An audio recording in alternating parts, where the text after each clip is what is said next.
On June 14th at about 2 a.m., where were they? They were at home. This was a home invasion? So he went to both of their homes? Mm-hmm. Oh my God. So here's what happened. On June 14th, this guy goes to both of their homes and he blasts them. I mean, this is what you call murder one. Bruce Rivers, he's the criminal lawyer. Bruce Rivers, he's the criminal lawyer. Bruce Rivers, he's the criminal lawyer. And what he do? And he's gonna react to all the self-snitching. Hi, this is Bruce Rivers. Welcome to another fun-filled, not really fun-filled, it's because it's bad news. It's always bad news with me. You know why? Because it's always criminal. But another action-packed episode of Criminal Lawyer Reacts. I'm Bruce Rivers, your personal board-certified criminal defense lawyer, coming to you with the live news updates of the various cases around the globe, and this one is a little more local. But before we get to the Vance Boelter story, which is just crazy. I don't know how these people, another white guy with a gun, right? Before we get to that, this is brought to you by our sponsor that you know as AskALawyer.com. Hey, you got it right. AskALawyer.com. It's a very effective way to get some good, sound legal advice prior to, going off on your own. They have live lawyers for $49. $49 for an initial consultation and kind of get you on the path where you need to go. Maybe they tell you, oh, don't go down that road. You don't have a claim. You need to know that too. Or maybe they say, hey, this is what you need to do. I can refer you to this guy. Or this is, just do this, this, and this, and put it in small claims court. Or whatever. You might have a dispute with your neighbor. Maybe your neighbor's been parking their big old leaky four-wheeler on your property, and now they're wrecking your yard, right? Or maybe their tree is growing over and you want to cut it down and you need to know what you should do. Or maybe you have a dispute with your landlord. Or maybe you're thinking about having a dispute with your landlord. Or maybe you want to move, you want to break a lease. Or maybe you got somebody who breached a contract. Whatever your deal is, go to AskALawyer.com and they'll help you through it. My grandma tried to, sue me, but she went to AskALawyer.com and they said, no, he's really a good guy. You've got no claim against your grandson for locking you in a basement and not letting you out for 6 weeks. Didn't happen. I love my grandma. I don't like the way she picks her toenails. She's constantly manicuring her toes for her OnlyFans feed page. But AskALawyer.com, same people that brought you eForms and eSign, very reputable outfit. And they have AI too. So if you're doing your own thing, you can do the research on AskALawyer.com. Okay. Vance, I can't believe I'm in jail again. Boelter. I don't know if he's been in jail before, but he's alleged to have killed a state senator. So on June 14th in Brooklyn Park, Speaker of the House of Representatives, Melissa Hortman, and her husband were shot down by this crazed maniac. When you hear the things that have been going on with him, how do these people get guns? I don't know. But here are the victims. 55-year-old Melissa Hortman. She's a lawyer from Minnesota and has a degree from Boston University. She interned for Al Gore and John Kerry and worked as Hennepin County Assistant Attorney. So I didn't know her, but she was elected to the Senate in 2004. She's got a lot of accolades, but it doesn't matter if she's, a good person or a piece of shit. She didn't need to die. So Mark and Melissa were married for like over 30 years. They have two kids. And he gunned them down for absolutely nothing. Who's John Hoffman? Was he gunned down too? So John Hoffman was another person that was shot by this deranged maniac. They were the ones that survived. They were shot like 8 or 9 times. But and John Hoffman was in the Minnesota Senate in 2012, served from 2017 to 2020 as the minority whip. So here's what happened. On June 14th at about 2 a.m., where were they? They were at home. This was a home invasion? So he went to both of their homes? Mm-hmm. Oh my God. So here's what happened. On June 14th, this guy goes to both of their homes and he blasts them. I mean, this is what you call murder one, okay? And this guy's now charged in both federal and state court. federal court because of the nature of the case, and state court because it's murder one. I can't believe that, honestly. A man wearing a police-style uniform and badge knocked at Hoffman's door. He claimed to be law enforcement, and then he shot Hoffman 9 fucking times. 9 times. And he lived. Then he shot his wife 8 times. And his wife, Yvette, shielded their daughter from this crazed maniac. Can you imagine? Can you imagine how horrible this would have been? Both were rushed to surgery and have been recovering ever since. So while responding to the Champlin shooting, police drove to the Hortman's house. There they confronted what looked to be a squad car in the driveway. So you can't make this up. This is just out of a movie. It's horrific. So a man, the way it reads is, a man in a realistic silicone mask and police gear opened fire at the officers. After the gunfire, the man retreated back into the house, shooting Mark Hortman at the door. Melissa was found inside where the bodies were fatally wounded. Unbelievable. So this is a picture of the guy at the door. This is Boelter. I mean, look at this. I mean, he's got this weird mask on. Oh my God, I can't believe this. Honestly, I've heard about this story in the news just kind of briefly, but I haven't really kind of dived into it. So after killing, he fled on foot and he ran to the nearby woods. In his car, they found a manifesto, anti-abortion, anti-LGBT, and anti-democratic language. They also found a hit list with nearly 70 names of politicians and abortion rights advocates. And why do the crazies always seem to go for politics? Honestly, why do they always do that? I mean, I'm telling you, I've had so many over the years, and they gravitate towards the extreme. He also had a flyer related to the No Kings anti-Trump protest, which was set to happen later that same day. So this is what they found in his car. Check this out. He's got what looks like a Draco. Holy shit. But look at these firearms. He's got what looks like a Draco. He's got, that looks like an AK there. I mean, look at all the guns. I can sit here, go on and on about guns, and we're going to get all kinds of complaints about my stance on guns. But maybe we just limit the bullets. You can have all the guns you want, but we're not going to sell you any bullets. Because who makes their own bullets? Except for hunters. Hunters make their own bullets. Unbelievable. I can't believe that. So here's a shot of the flyers. So who is this perpetrator? Vance Boelter earned a degree in international relations. I guess he's really trying to communicate something here with that degree. He's a born-again Christian who studied theology in Dallas. Also is an ordained pastor.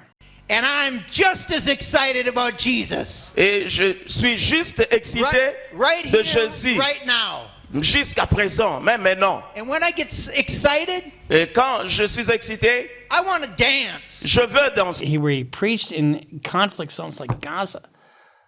What the hell? He co-founded Revel Formation Ministries. He also had led a small security company called Praetorian Guard Services. Here's the thing. The human mind is a very fragile thing. I had a client once threaten to kidnap a famous lawyer in Minneapolis, most well-known lawyers in Minneapolis, his daughter. She was going to take her up north, and while they're dealing with that, she was going to extort some ransom so she could get out of the country because she believed that their people were after her, and this was the best way to go about it.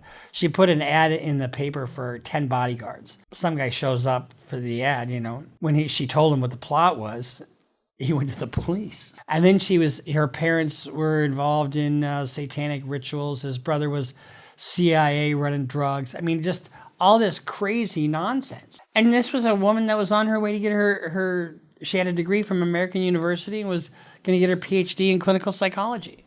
So you can't make this up. This guy, and a lot of times these crazies, people who are mentally ill have real problems, and they're intelligent. That's the problem. They're not satisfied by this or that. So this guy is Vance. He's a father of 5 kids. He just rented a room with 2 other men, did odd jobs.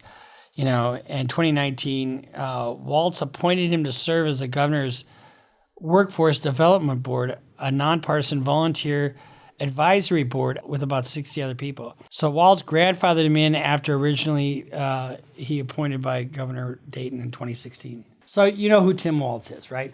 Tim Walz is former VP nominee with Kamala Harris, right? That's who our governor is. Even though he may have appointed him, I guarantee you he didn't know who he was. So according to the FBI, that same night he went to 2 other homes and they weren't home. 2 other lawmakers' homes. I mean, this could have been even worse. This whole idea of killing people, to avenge an agenda is just, I mean, the anti-abortionists do this shit too. So let's just watch a couple of the news clips. More than 32 hours and counting now since the tragedy unfolded for 2 Minnesota lawmakers and their families. We continue to follow the latest of what Governor Tim Walz has called from the very start a politically motivated assassination of Speaker Emeritus Melissa Hortman and her husband Mark, along with the attempted assassination of State Senator John Hoffman and his wife. Here's a timeline of how this first day yesterday unfolded. It all started around 2 o'clock Saturday morning when a 911 call was made in Champlin. Police were... Can you imagine how horrific it would be to awaken to somebody just trying to shoot you? Responded to Senator John Hoffman's home and found he and his wife Yvette had been shot. Look at the bullet holes right on the side there. I mean, fuck. He goes to one home and tries to kill 2 people. He goes to another home, actually kills 2 people.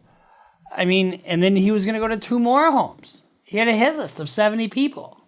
This is what you call first-degree unmitigated murder. Now, what's his defense? Is his defense that I'm crazy and I should be let off of this case?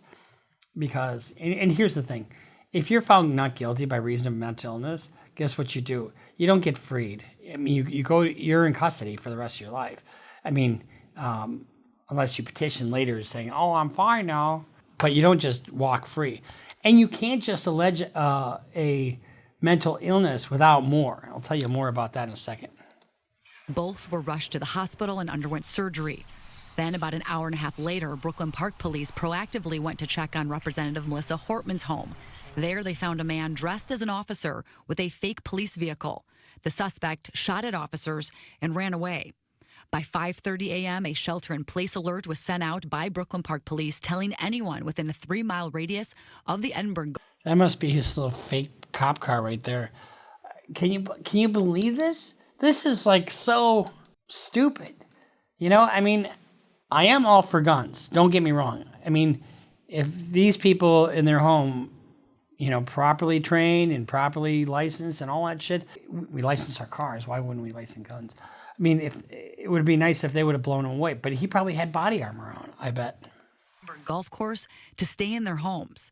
At about 6 o'clock Saturday morning, the suspect stopped by a home near 49th and Fremont in Minneapolis, where residents say he rented a room. Security cameras capturing new images of the suspect dressed in casual clothing with a cowboy hat. We're here today because an unspeakable tragedy has unfolded in Minnesota. We don't need to hear Walz talk about that, but isn't that just horrific? I mean, he just went to their homes. I mean, he did a little bit of research ahead of that. This is what you call premeditated murder. So there's various degrees of murder, all the way from manslaughter to murder 1. And manslaughter is an unintentional killing with culpable negligence, basically. Basically, I was drunk and I ran somebody over. That's manslaughter in the 2nd degree. Engaging in a dangerous activity that you have deliberate disregard that is likely to cause death. That's what manslaughter is. Planning a murder ahead of time doesn't even, you're planning the death of somebody, thinking about it. It can be like moments before. Oh, I'm going to fucking kill you right now. Premeditation doesn't take much. But this is worse than that. This is just bald face, hit list, and I'm going to go down the hit list. So the police had to track Boelter's phone to a residence where he sometimes stayed in Minneapolis. And the video footage showed that Boelter had returned there after the murders by about 7 a.m. So he's busy. Boelter was at North Minneapolis bus stop with 2 duffel bags, a witness told police. Boelter asked the witness to buy an e-bike from him. So he's at the bus stop. Hey, do you want to sell me an e-bike? What the fuck is that? And he agreed. That's what they say in the complaint. The 2 rode the bus to the man's residence where he agreed to sell Boelter his Buick, too. Someone would say this car, too. They drove to U.S. Bank branch in Robbinsdale, where Boelter withdrew $2,200 from his bank account. And then here he is, images from the U.S. Bank security footage, wearing his fucking cowboy hat. I always say you shouldn't be wearing a cowboy hat if you don't have a cow or cowboy boots. You don't wear a cowboy hat with tennis shoes. So then the police started their manhunt. When the cops do that, they set out a dragnet, and they do everything. They look at your bank records. They look at they would see if you've been to any stores using your debit card.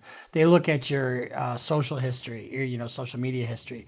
They can get a tracking warrant like that, and then so to try to track your location. Unbelievable. So a trail camera captured Boelter near Mud Lake, along with a drone and infrared cameras.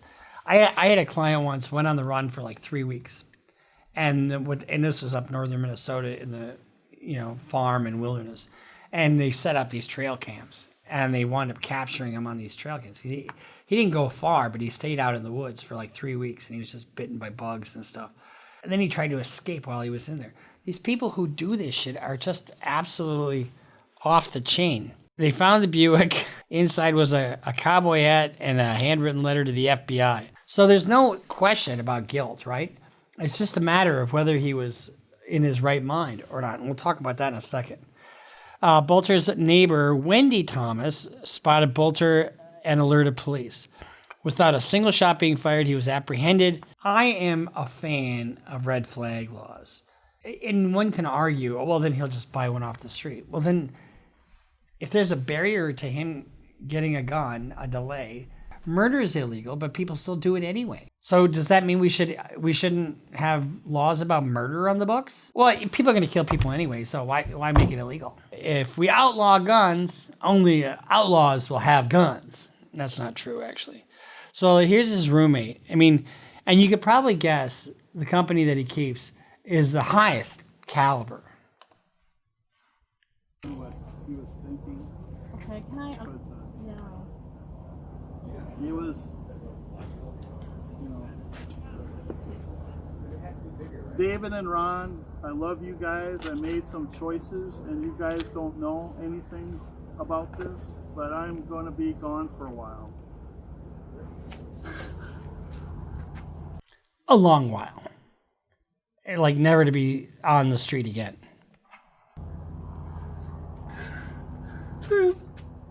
Sorry. Maybe dead shortly. So I just want to let you know that I love you guys both, and I wish it hadn't gone this way. I wish I hadn't gone. No, I wish I would have made the choices to end people's lives. Give me a fucking break. I'm okay with this guy crying because he's probably in shock too. I thought this guy was this guy, but now he's really that guy? That's usually what happens in these things. I don't want to say anything more and implicate you in any way, because you guys don't know anything about this. But I love you guys, and I'm sorry for all the trouble this has caused. Who was the other recipient? Ron Ramsey. Sorry, Vance, but I think an apology just ain't gonna cut it this time. It's another friend. He doesn't live in the state. Got it. Yeah, he's gonna move up here. So you two were his two best friends? Yeah. Take a photo of your phone screen or that. Yeah, I just don't want Jenny seeing it splashed on the. Yeah, we wouldn't run it big, but just yeah, it's alright. I read it. That's okay. That's more no, totally fine. What time was okay. that? Totally okay. What time was that text? I think it was 6:17 a.m. Yeah. Today. Yeah. Sorry, I just got over here. What did the text say? Judy missed it. I can't read it again. It takes too much out of me. But what did the text say? Here's what I don't get. You see all the guns that were in his car, right? So this guy's close friend has no clue as to what his political leanings are. When this guy is like a fucking nutjob going after hard, political opponents. Like killing them. Let's give him the benefit of the doubt. So cops executed a search warrant at his home. And this is what they found. A note card with a public official's names on it, 11 guns in the basement storage, 3 firearms in the main floor safe, 31 firearms in the gun safe room. This is in addition to what he had in his car. A plastic tote with miscellaneous rifle magazines and ammunition, a tub of miscellaneous ammo, $17,900 and $940 in U.S. currency, and various laptops and computer towers. Let me just show you one more clip of a news after he's been in court. Unsealed search warrants are giving us a new insight into Vance Boelter, the alleged shooter in the Lawmaker attacks. They also reveal more about his wife. Lou Ragusa has been digging into those documents and joins us with what he learned. Lou? Julie, the hundreds of pages of new documents shed some light on Boelter's movements after allegedly committing the crimes and some of the contacts he made before he was arrested. Before Vance Boelter was arrested in a field near his rural Green Isle home the day after the murder of Representative Melissa Hortman. Look at that mask. Isn't that just chilling? You know, and he's got the tactical gear. He's got the flashlight. I mean, he looks official, and you wouldn't suspect somebody, you know, that you probably see the lights flashing in the car in the driveway. Oh, there's a cop at the. Oh, yes, officer, pop. You know, I mean, how awful is that? Hortman and her husband Mark. Police were chasing another lead. According to a search warrant affidavit, Boelter turned off his cell phone right after the murder. The next day, it turned back on. And as officers were closing in, a tip that the phone was at the Home Depot in Fridley, where workers there were trying to find its owner. Another search warrant reveals Boelter's wife's reaction when first contacted by investigators. Quote, Jenny Boelter initially was not forthcoming with knowledge of her husband being involved in something serious. The warrant says when told he was a person of interest in a shooting, she initially asked, why would you think that? Before finally admitting Boelter sent her those ominous text messages about going to war and telling her to leave town.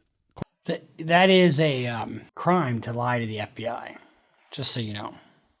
Better off saying nothing. Court papers say Jenny Boelter waited for police in Onamia, where they found in her car a safe, the whole family's passports, $10,000 in cash, and 2 guns, and was carrying out the family's so-called bailout plan, as they were preppers who prepare for catastrophic incidents. But she has not been charged with a crime. Boelter. Catastrophic incidents that you create.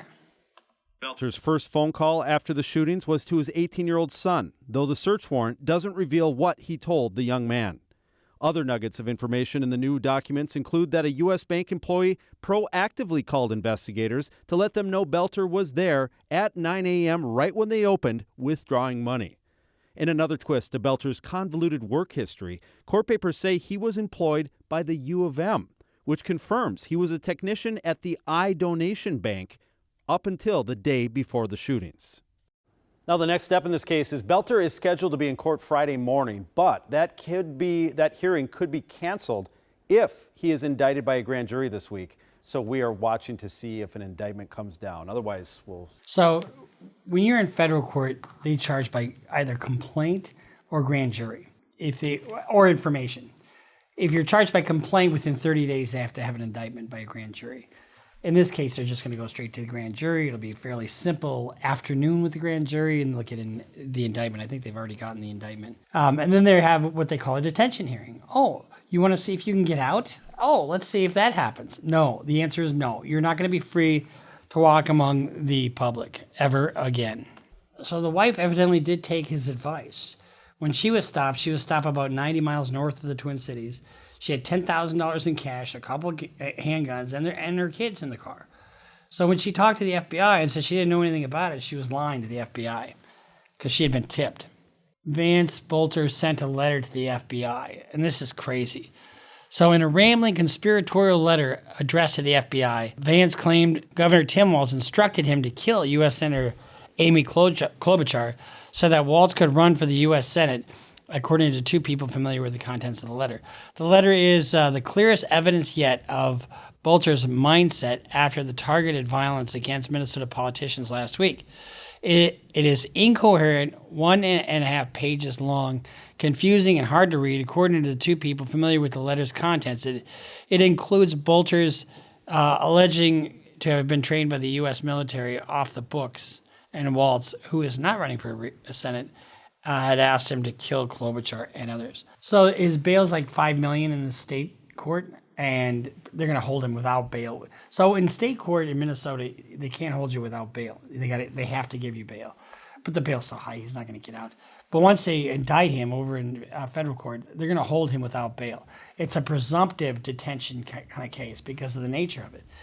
And then, the defense would have to then put up evidence that there's a reasonable set of conditions that could be imposed upon him to ensure his return to court and safety of the public.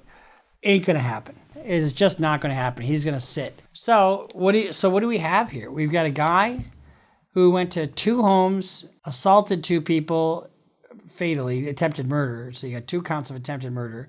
You got 2 counts of attempted murder, or not attempted murder, but murder 1. And then you've got 2 other, I don't know if you can call them attempts or not, where he went to 2 other homes attempting to kill people, but they weren't there. Just chilling. It's absolutely chilling kind of case. And so the only defense I can see for him is that he might have a mental health defense. But one of the things you have to show is that one of 2 things. Either you didn't know right from wrong, which he clearly does because he says, I'm killing you for this reason, or that you're operating under a mental defect so much that you didn't know what you were doing at the time of the crime. And his letters clearly demonstrate that he knows what the fuck he's doing. His text to the buddy indicates that he knows what he's doing. So you don't have either one. Let's say he killed the person because he thought he was acting in self-defense and there was no real threat there, but he was really laboring under this mental condition. Well, that might be a possibility, but we don't have that here. So people think you can just, I just pleaded insanity and you can get off. No, it's really uncommon.